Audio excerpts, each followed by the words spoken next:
Hi guys! Welcome back to my channel. So today we're gonna make the famous Ube Cheese Pandesal of the Philippines. That's great for breakfast or snack. First, you're gonna need some more fresh milk but not too hot. Then add your salt and dry yeast and mix it well.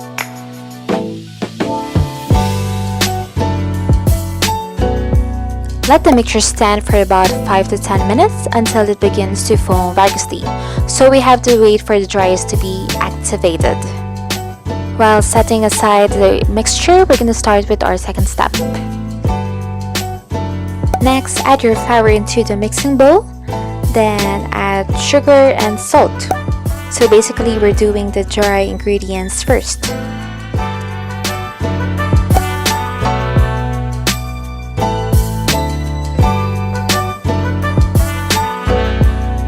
As you can see, the dry yeast mixture that we made earlier has already activated, so we can now add into our dry ingredients. Then just mix it, and if you have any machine, you could use that, but I prefer to use an egg beater. Next, add oil.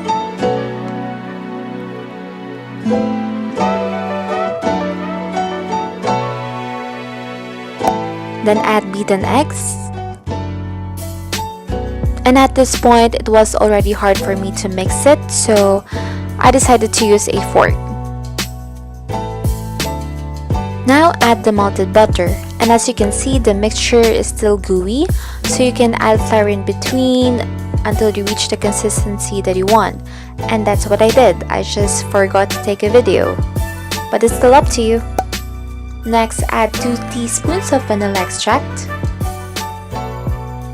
Then add ube essence. So you can add more if you want more color or strong ube flavor.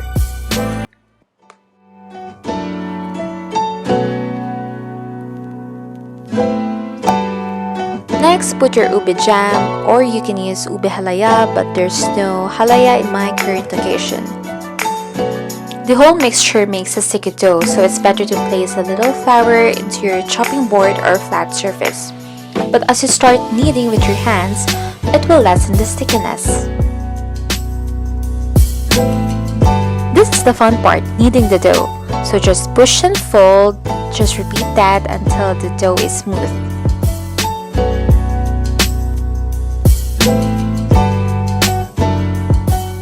So back to the mixture bowl, just add a little oil into the bowl. Then cover the dough with a clean wrap and let it rise for about an hour.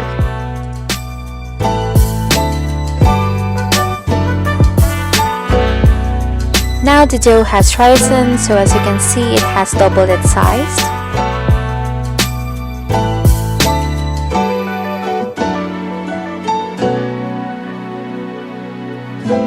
So knead the dough again to remove the air that it has made while rising.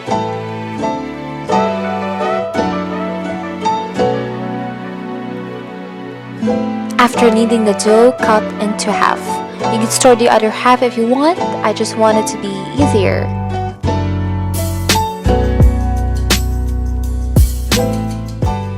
Kneading the dough again into the shape and divided them into 45 grams each. So the whole mixture made about like 35 pieces of pandesal.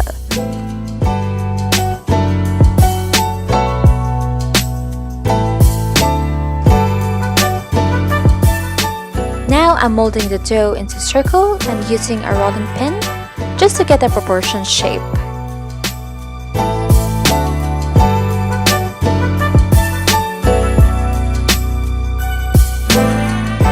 Now we're adding the special ingredients of this pandesal, so I'm using cheddar cheese and a little bit of ube jam.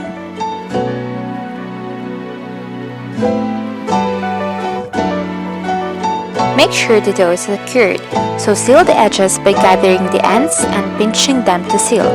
Make sure to put the sealed side down at the bottom. And here I'm kind of tapping the dough with water so that the breadcrumbs will stick. So roll the shaped dough into the breadcrumbs, and by the way, I made the breadcrumbs by myself. I just toasted the bread and throw it into the food processor. Next, arrange your pandesal 2 inches apart in your baking pan and cover in clean wrap and let it rise for another 30 minutes. After 30 minutes, you're gonna notice it has doubled its size, so you can start baking now at 170 degrees Celsius for 20 minutes.